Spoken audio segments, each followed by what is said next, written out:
자, 이틀 뒤입니다. 20일이면 미국의 대통령이 바뀝니다. 오바마 대통령 떠나고 트럼프가 들어옵니다. 글쎄 이날은 축제의 날일까요? 시위의 날일까요? 자, 영상과 함께 시작을 해보겠습니다. 자, 이동영 차장. 지금 보이는 것은 이제 영화 한 장면에 늘 나오는 저 장면이거든요. 미국 의사당이군요. 예, 미국 의사당 건물이 보이고 있고요. 링컨 기념관의 모습도 보이고 있습니다. 네. 트럼프 미국 대통령 당선인은 20일 임기를 시작하게 되는데요.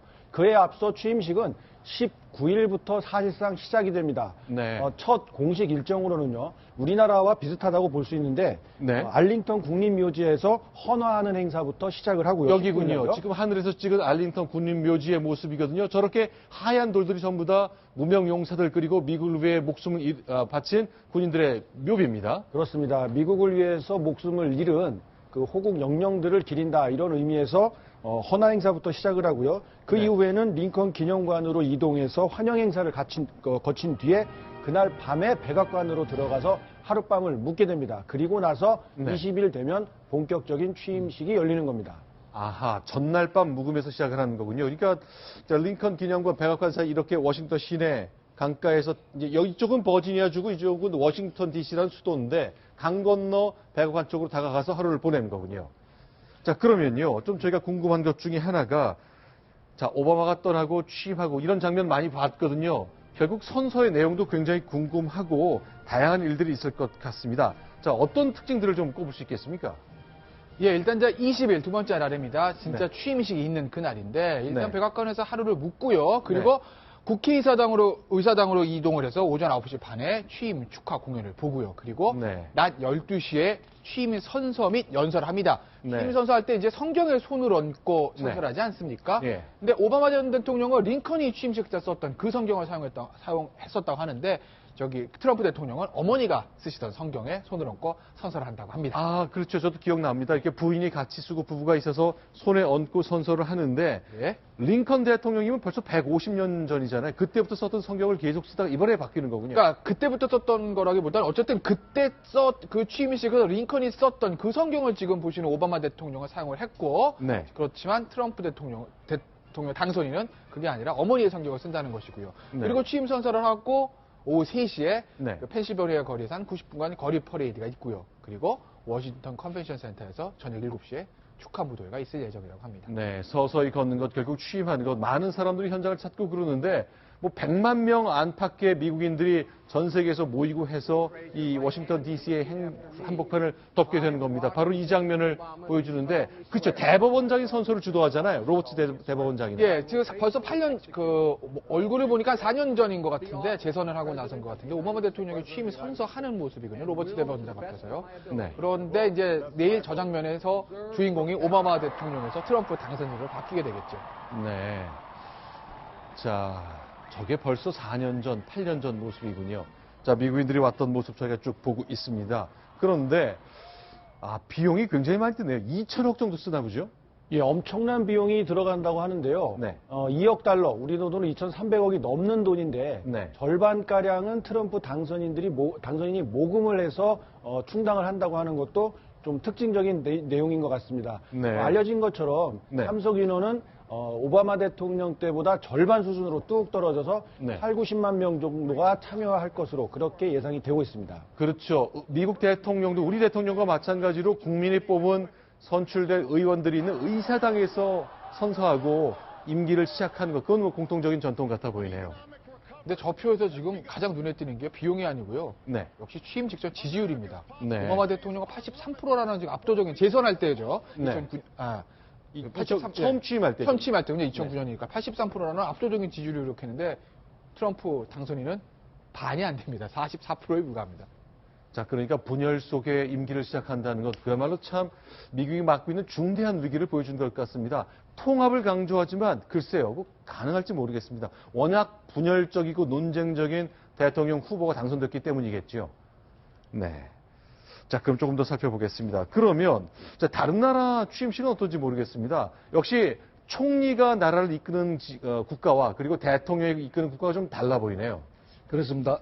이게 영국이나 독일 같은 경우에는 네. 그 의원 내각제를 갖다가 채택하고 있죠. 네. 그래서 아마 그 총리의 취임식은 상당히 간단하고 선서 위주로 네. 끝을 내는데 프랑스나 미국 같은 경우에는 선출직 대통령이기 때문에 아주 성대하게 취임식을 하고 있습니다. 아, 지금 영국 총리, 이게 취임식입니까? 진짜 간단하네요. 그럴 수밖에 없는 게 영국이나 독일 같은 의원내각제 국가, 특히 영국에서 총리는 국가 원수가 아닙니다. 원수는 여왕이 있는 것이죠. 그렇죠. 독일도 국가 원수의 지위가 대통령이 있고 총리는 실권을 가지고 있는 사람, 행정부의 수반입니다. 그에 네. 비해서 우리나라도 마찬가지고 미국도 마찬가지고 프랑스도 마찬가지고 이 대통령제를 채택하고 있는 나라는 대통령 국가 원수이기 때문에 지금 이제 프랑스 대통령 취임식인데 아, 국가 역시 원수의 프랑스 다르군요. 성대할 수밖에 없겠죠. 아, 지금 여기 개선문 같아 보이고 저 멀리 보이는 게 샹젤리제 거리 같아 보이네요. 자, 개선문 밑에서 큰 프랑스 삼색기가 있고 이곳에서 시작하는 그야말로 무명 용사를 위한 횃불 앞에서 역시 취임하는 모습 볼 수 있습니다. 근데 뭐 세계적으로 우리나라를 비롯해서 네. 대통령 취임식은 통합의 자리 아니겠습니까? 그렇죠. 온 국민이 갈라졌던 사람들, 정파들도 한 자리에 모이는 것. 네. 이게 이제 취임식인데 아쉽게도 이번에 트럼프 취임식 같은 경우는 상당히 분열의 정치가 지금 이루어지고 있다. 네. 취임식 때 아마 최대 100만 정도가 지금 모인다는 건데 전국적으로 현재 100만 정도가 반대 시위를 하고 있습니다. 네. 그래서 친 트럼프 대 반 트럼프가 세력들에도 갈라지는 그런 취임식이 될 것 같아서 참 안타깝습니다. 그리고 지지도는 또 반쪽으로 떨어지지 않습니까? 네. 그런데 참석자들은 또 절반으로 떨어지고 네. 이런 부분들이 참 아까 조금 전에 얘기했던 대로 영국과 또 프랑스 이런 유럽 네. 국가들이 갈라지고 그래서 분열의 정치가 과연 트럼프 집권 4년 동안에도 네. 과연 통합이 될 건지 아니면 계속 분열이 폭이 커질지 참 걱정이 됩니다. 네, 독일 총리의 취임식, 메르켈 총리의 취임식, 진짜 의사당 안에서 시작할 정도로 정말 간단한 행사라고 볼 수 있을 것 같습니다. 자, 그러나 취임을 입들었던 트럼프 대통령, 이제 뭐 이틀 뒤면 당선인 뛰고 꼬리뼈를 떼고 대통령이 되는 건데요. 문제가 좀 생겼습니다. 러시아랑 아주 가까웠었는데 이게 그냥 가까울 수도 있겠지만 뭔가 꼬투리를 잡힌 것 아닌가 싶은 이야기가 계속 나오고 있습니다. 이유가 있습니다. 모스크바에서 있었던 일인데요. 소개합니다. 영상으로 준비했습니다.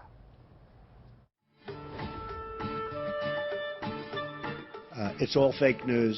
It's phony stuff. It didn't happen.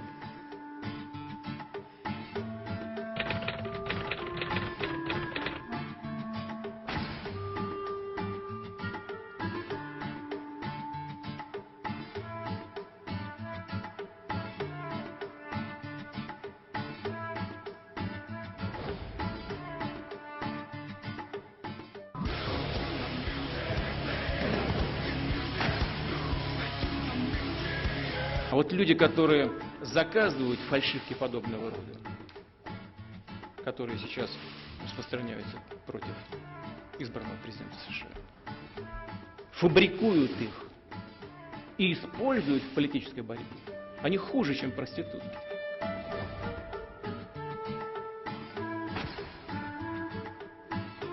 예, 푸틴의 저기가 지금 트럼프를 도와주려고 그러는 건지, 네. 아니면 트럼프를 날로 이제 디스하려는 건지 참 진위가 좀 불분명한데, 어쨌든 뭐 트럼프가 미국에서 러시아에서 성매매를 했다 안 했다, 그럼 뭐 트럼프의 그냥 사생활이다 이렇게 얘기할 수도 있지만 이게 문제가 간단치가 않은 게 그 동영상으로 만약에 푸틴에게 약점이 잡혀 있다 이렇게 네. 되면 미국이 사실 국제관계가 좀 어려워지지 않겠습니까? 네. 특히나 너무 러시아와 밀착하는 거 아닌가라는 그런 어떤 우려 섞인 시선이 있는 와중에 네. 이런 어떤 보도와 어떤 보고서까지 나왔으니 트럼프는 네. 임기 내내 아마 러시아와의 저 문제 때문에 골머리를 좀 썩을 것 같습니다. 어찌됐든 간에 지금 세계 지도자 중에서 가장 행복한 사람은 푸틴인 것 같습니다. 근데 네. 사실 푸틴과 관련된 음모설들이 과거에도 있었습니다. 왜냐하면요, 아시다시피 지금 KGB 출신 아니겠습니까? 푸틴 네. 대통령이 우리로 치면 이제 중앙정보부, 국정원 이런 네. 정보기관 출신인데 네.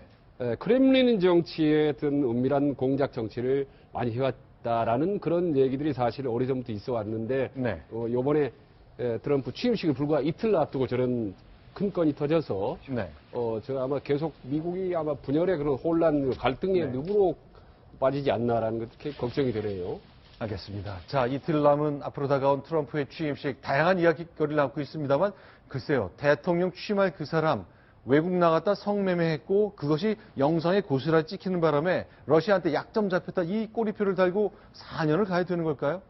미국이 맡고 있는 고민 중에 하나일 겁니다.